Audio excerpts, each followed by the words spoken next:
श्री सच्चिदानंद सद्गुरु साईनाथ महाराज की जय।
आता धूप आरती सुरू होत आहे। सर्वांनी एका सुरात आरती म्हणावी। अब धूप आरती शुरू हो रही है, आप सब एक सुर में आरती गाइए।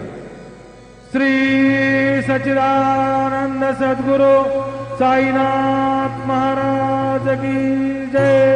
आरती साई बाबा सौख्यदाता जीवा शरण रजातले द्यावा दासा विसावा भक्ता विसावा। आरती साई बाबा जाळोनी आनंद स्वस्वरूपी राहे दंग मोक्ष जनादावी निज ढोळा श्रीरंग ढोळा श्रीरंग।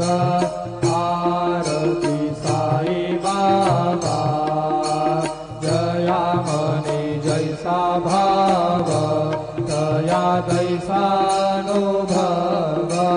यादिसे दया घना ऐसे तुझे ही माव तुझे ही माव। आरती साई बाबा तुमचे नाम ध्याता करे संस्कृती व्यथा अगाध तव करणी मार्ग धाविसी अनाथा धाविसी अनाथा।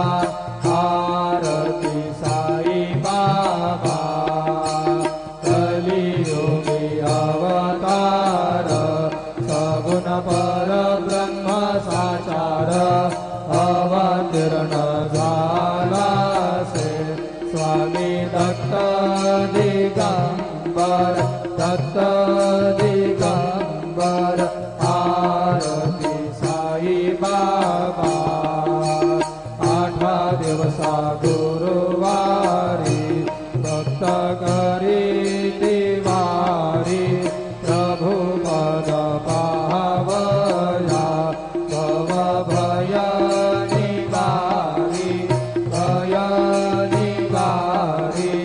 आरती साई बाबा माझा निज द्रव्य ठेवा तव चरण रज सेवा मागणे हेची आता तुम्हा देवाधिदेवा देवाधिदेवा।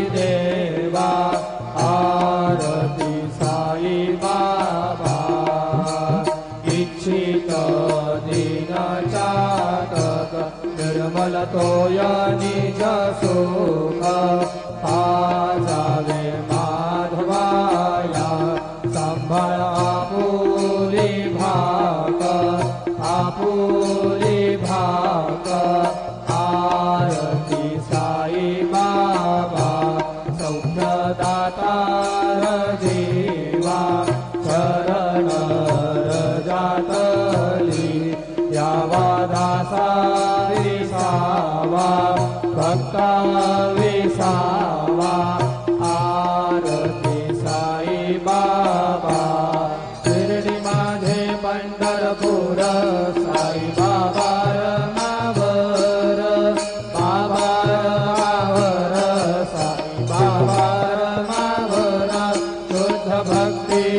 चंद्रभागा भावपुंडलिक जागा पुंडलिक जागा भावपुंडलिक जागा याहो याहो अवघेजन करो बाबांची वंदन साईंची वंदन करो बाबांची वंदन करो म्हणे बाबा साई धाव पाव माझे आई पाव माझे आई धाव पाव माझे आई चालेल टांगण वंदीन चरण डोळ्यानी बाहेर रूप तुझे प्रेमे अलिंगिनानंद पूजिन भावे उवाळीन म्हणे नामा त्वमेव माता पिता त्वमेव बंधुश्च सखा त्वमेव विद्या द्रविणं त्वमेव सर्वं मम देव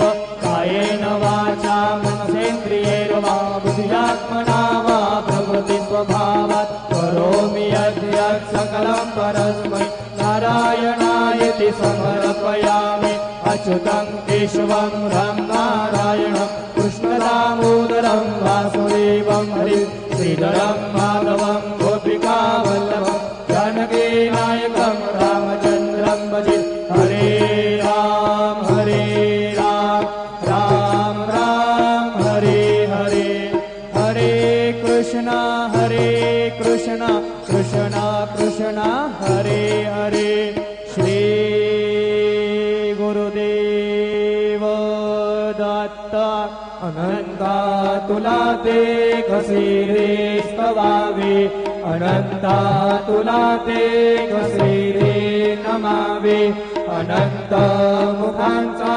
शिनेशेष गाता नमस्कार साष्टांग श्री साईनाथा स्मरावे मनी त्वत्पदानित्य भावे पुरावे तरी भक्तीसाठी स्वभावे तरावे जगातारुणी मायताता नमस्कार साष्टांग श्री साईनाथा वसे जो सदा भया संत लीला दिसे लोकांबरी जो जनाला करी अंतरे ज्ञान कैवल्यदाता नमस्कार साष्टांग श्री साईनाथा कराला धला जन्म महामानवाचा नरासार्थका साधनीभूत साचा धरू साई प्रेमा गळाया अहंता नमस्कार साष्टांग श्री साईनाथा धरावे करे सान अलमध्य बाला करावे आम्हा धन्य चुंबो निघाला मुखी घाल प्रेमे खरा ग्रास आता नमस्कार साष्टांग श्री साईनाथा सुरादी गजांच्या पदावंदिताते शुभादी गजांते समानत्व देते प्रयागादितीर्थे पदी नम्र होता नमस्कार साष्टांग श्री साईनाथा तुझ्या ज्या पदा पाहता गोपबाली सदा रंगरेचे स्वरूपे मिळाली करी रास क्रीडा सवी कृष्णनाथा नमस्कार साष्टांग श्री साईनाथा तुला मागतो मागणे एक द्यावे करा जोडितो दीन अत्यंत भावे भवी मोहनी राजहातारी आता नमस्कार साष्टांग श्री साईनाथा ऐसा ये साई दिगंबरा अक्षय रूप अवतारा सर्व हि व्यापक तू श्रुती सारा अनुसयाचे कुमारा बाबा ये बा काशी स्थान जप प्रतिदिवसे कोल्हापुरभिक्षेसि निर्मलनदीतुङ्गा जलप्राशे निद्रामाहुरदेशे ऐसा एवा झोळे लोकतसे वामकरे त्रिशूलडमरोधारे भक्ता वरद सदा सुखकारे देशिलमुक्ते चारे ऐसा एवा पाये पादुका जपमाला कमण्डलु मृगछाला धारण कर सेवा नागजटा मुकुट शोभतो मागा ऐसा एवा तत्पर तुझाया जे ध्यानी अक्षय त्यांचे सगळे लक्ष्मी वास करे दिनरजनी राक्षसे संकट वारुण ऐसा एवा या परि ध्यान तुझे गुरुराया दृश्य करे नयनाया पूर्णानंद सुखे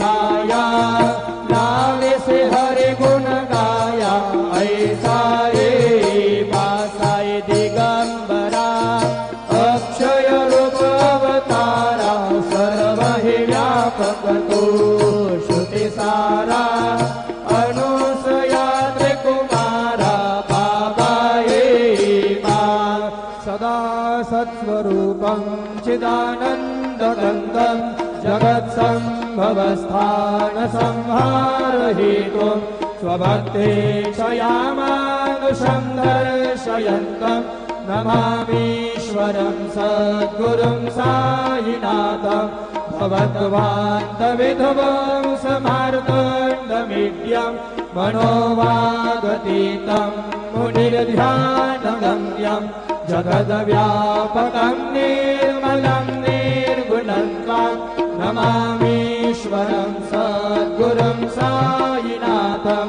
भवाम्भोधिमग्नादितानां जनानां स्वपादाश्रितानां स्वभक्ते प्रियाणां समुद्धारणार्थं कलौ सम्भवन्तं नमामीश्वरं सद्गुरुं साईनाथं सदा निम्बवृक्षस्य मूलाधिवासा सुधास्त्राविनन्ति तमप्यप्रियन्तं करं कल्पवृक्षाधिकं साधयन्तं नमामीश्वरं सद्गुरुं साईनाथं सदा कल्पवृक्षस्य रस्याधिकूले भवद्भावबुद्ध्या समर्यादिसेवा तृणां कुर्वतां भुक्तिमुक्ति प्रदन्तं नमामीश्वरं सद्गुरुं साईनाथं अनेकाश्रुतातर्क्यलीलाविलासै समावेशकृतेशानभास्वत्प्रभावम् अहं भावहीनं प्रसन्नात्मभावं नमामीश्वरं सद्गुरुं साईनाथं सतां विश्रमाराममेवाभिरामं सदा सज्जनैः संस्तुतं सन्नमत्ते जनामोददं भक्तभद्रप्रदन्तं नमामीश्वरं सद्गुरुं साईनाथम् अजन्माद्यमेकं परब्रह्म साक्षात् स्वयं सम्भवं राममेवावतीर्णं भवद्दर्शनात् पुनीतप्रभोऽहं नमामीश्वरं सद्गुरुं साईनाथम् श्रीसाईश कृपानिधेऽखिलनृणां सर्वार्थसिद्धप्रद युष्मत्पादरज प्रभावमतुलं धातापि वक्ता क्षमः सद्भक्त्या शरणं कृताञ्जलिपुट सम्प्रापितोऽस्मि प्रभो श्रीमत्साई परेश पादकमला नान्यच्छरण्यं मम साई रूपधर राघवोत्तमं भक्तकाम विबुधध्रुवं प्रभुं माययोपहत चित्तशुद्धये चिन्तयाम्यहमर्निशं मुदा शरत्सुधांशो प्रतिमं प्रकाश कृपाकपत्रं तव साईनाथ त्वदीयपादाब्जसमाश्रितानां स्वच्छायया तापमपाकरोतु उपासनादैवत साईनाथ स्तवैर्मयोपासनिनास्तुतस्तं रमे मनोन्मे तव पादयुग्मे भृङ्गो यथाज्ये मकरन्दलुब्धः अनेकजन्मार्जितपापसंशयो भवेद्भवत्पादसरोजदर्शनात् क्षमस्व सर्वानपराधपुञ्जकान् प्रसीद साई सद्गुरुदयानिधे श्री साईनाथ चरणामृतभूत चित्तास्तत्पादसेवनरता सततं च भक्त्या संसारजन्यदुरितोधवनिर्गतास्ते कैवल्यधाम परमं समवाप्नुवन्ति स्तोत्रमेतत्पठेद्भक्त्या यो नरस्तन्मना सदा सद्गुरो साईनाथस्य कृपापात्रं भवेत् ध्रुवं रुसो मम प्रियाम्बिकामसवरे प्रीता हि रुसो मम प्रियाङ्गना प्रियसुतात्मजा हि रुसो भगिनी बन्धुहि श्वशुरसासुबाई रुसो न दत्त गुरु साई मामसवरी कधीहि रुसो न सुनबाईत्या भजन भ्रातृजाया पुसो न प्रिय सोयरे प्रिय सगे न ज्ञाति पुसो सुरधना सखा स्वजननाप्त बन्धु पुसो परिण गुरु साई मामसवरी कधीहि रुसो न अबला मूले करुण वृद्धहीना पुसो न गुरुधाकुटे भजन घोरसानि पुसो न च भले गुरे सुजन साधुहीना पुसो परिण गुरु साई मामसवरी कधीहि रुसो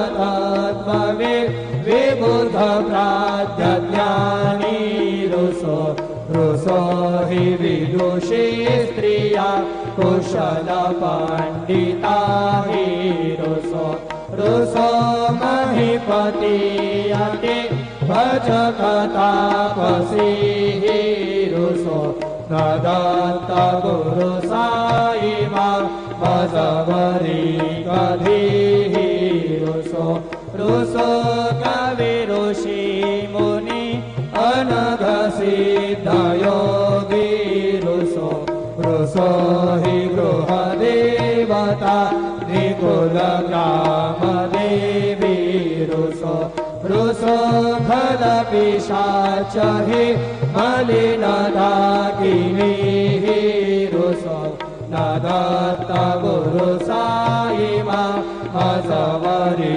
कधीहि रुसो मृग खग कृमि अखिल जीव जन्तु रुसो विटप प्रस्मरा अचल आपगाब्धि रुसो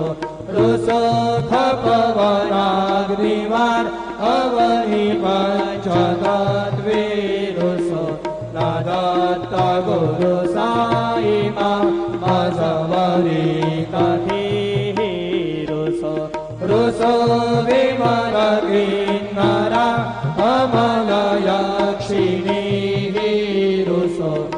रुसो शशिकलादिः गगनितारकाहि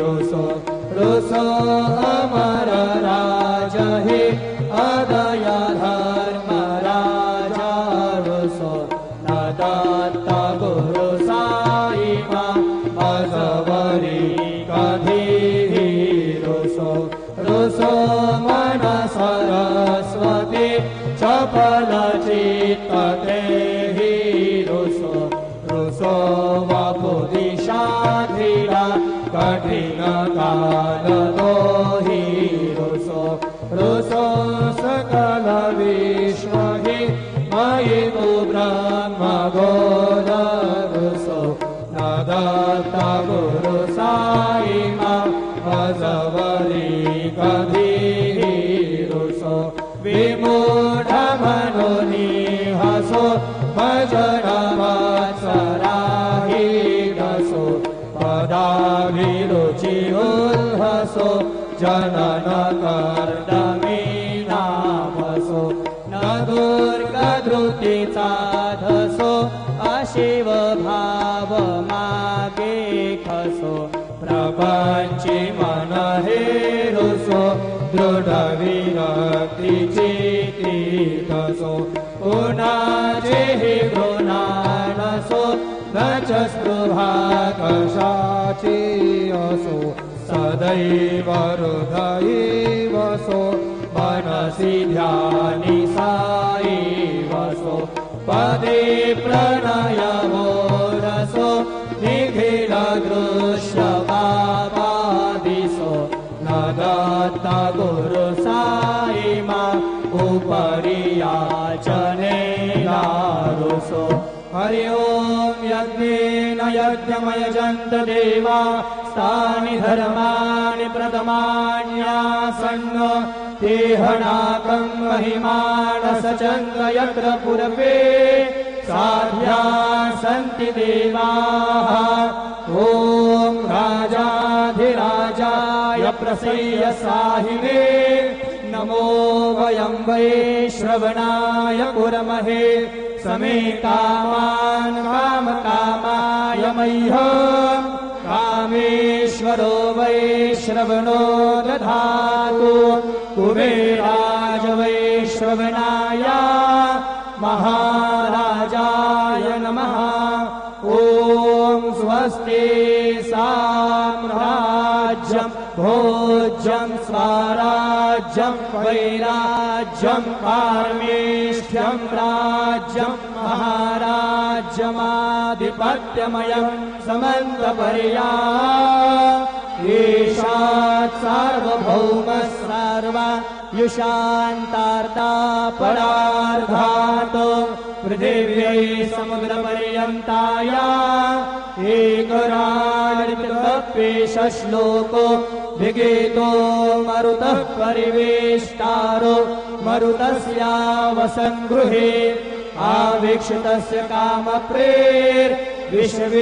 देवा सभासदेते श्रीनारायण वासुदेवाय सच्चिदानंद सद्गुरु साईनाथ महाराज की जय। करचरण कृतं वा कायजं कर्मजं वा श्रवणनयनजं वा मानसं वा परार्धं विहितं वा सर्वमेतत् क्षमस्व। जय जय करुणाब्धे श्री प्रभो साईनाथ श्री सच्चिदानंद सद्गुरु साईनाथ महाराज की जय। राजा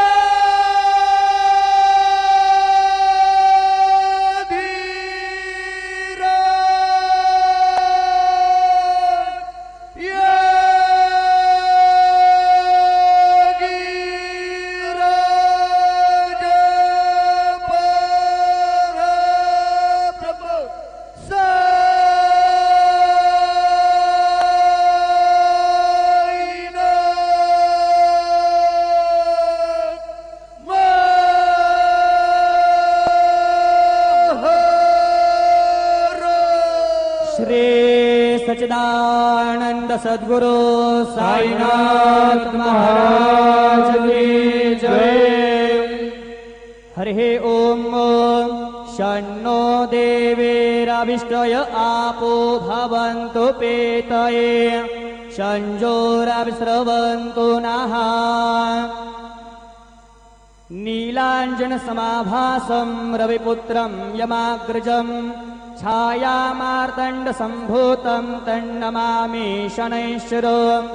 मनोजवं मारुततुल्यवेगं जितेन्द्रियं बुद्धिमतां वरिष्ठं वातात्मजं वानरयोतमुख्यं श्रीरामदूतं शरणं प्रपद्ये। गुरुर्ब्रह्मा गुरुर्विष्णु गुरुर्देवो महेश्वरः गुरुः साक्षात् परब्रह्म तस्मै श्री गुरवे नमः। सद्गुरु साईनाथ देवताभ्यो नमः। सायं पूजनार्थे अथ चन्दनं त्वाङ्गन्धर्वा अखणौ स्वामीन्द्रस्त्वां बृहस्पतिः त्वामोखधे सोमो राजा विद्मान्निक्ष्मादमुच्यतो।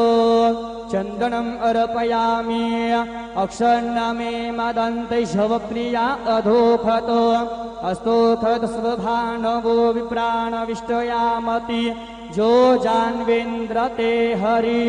चन्दनस्योपरि अक्षताम् अर्पयामि अहिरिव भोगैः प्रजेति बाहुञ्जाया हेतिं परिपादमानः।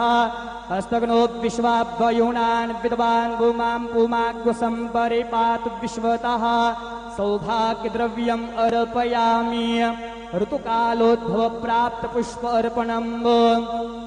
माल्यादीनि सुगन्धेनि मालत्यादीनि वै प्रभो मयार्थानि पूजार्थं पुष्पाणि प्रतिगृह्यताम्।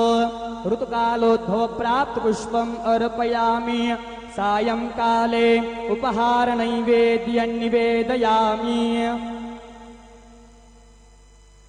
अन्नपतेन्नस्यनो देशणमेव स्यष्कमिनः प्रप्रदातारन्तारिख ऊर्जन्नो धेहि द्विपदे चतुःपदे चतुष्कोणमण्डलं कृत्वा तदुपरि नैवेद्यपात्रं निधाय गायत्रीमन्त्रेण पात्रान् सम्प्रोक्ष्य धेनुमुद्रां प्रादर्श्य ऋतन्त्वा सत्येन परिसिञ्चामि नैवेद्यं निवेदयामि। ॐ प्राणाय स्वाहा ॐ अपानाय स्वाहा ॐ व्यानाय स्वाहा ॐ उदानाय स्वाहा ॐ समानाय स्वाहा ॐ ब्रह्मणे नमः। नैवेद्यमध्ये पाणिं समर्पयामि पुनर्नैवेद्यं निवेदयामि।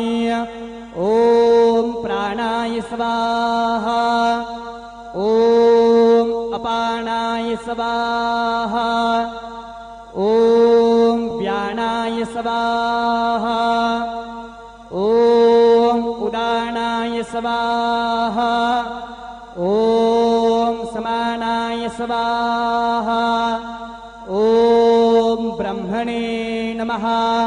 नैवेद्यं समर्पयामि हस्तप्रक्षालनं समर्पयामि मुखप्रक्षालनं समर्पयामि।